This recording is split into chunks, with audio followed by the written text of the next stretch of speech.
കല്യാണം കഴിഞ്ഞിട്ട് നേരെ അങ്ങോട്ട് പോവാണ്.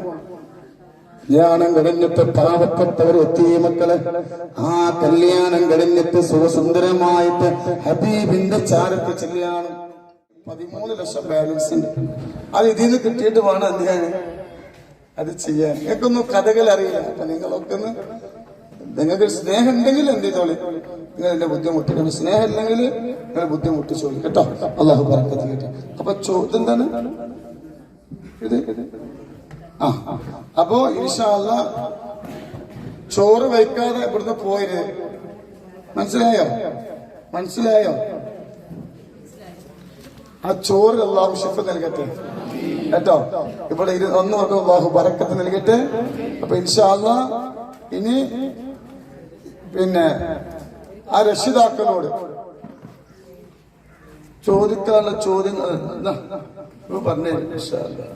അപ്പൊ നിങ്ങൾ ഇനി ഒരു വട്ടം കൂടെ വിളിച്ചേ വരുമോ?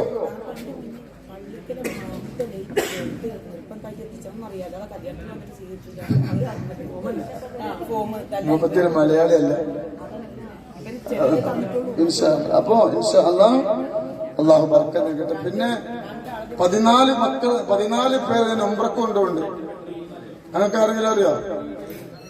അടിഞ്ഞുമാര് അപ്പൊ ഇൻഷാ അല്ലാഹ് പോകാത്തവരാരൊക്കെണ്ടോ അവർ ഇൻഷാ അല്ലാഹ് തെരഞ്ഞെടുക്കും. 14 ഇൻഷാ അല്ലാഹ് ആ അന്നത്തെ ഉംറയിൽ 14 ദിവസം ഞാൻ ഉണ്ടാവും.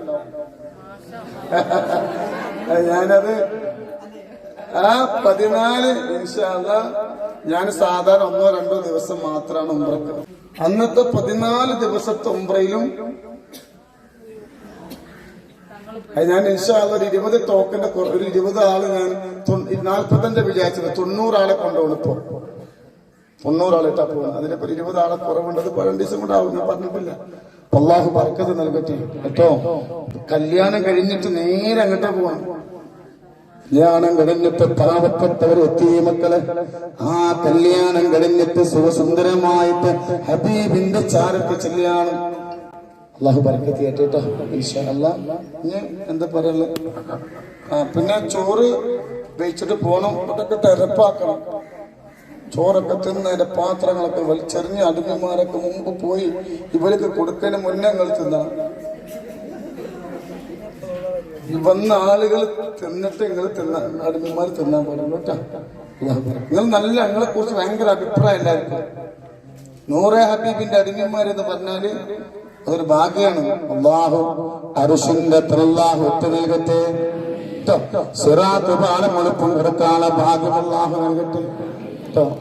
അപ്പൊ അതിനെങ്കിലും എന്നോട് സ്നേഹം കേട്ടോ. എന്നാ ശരി.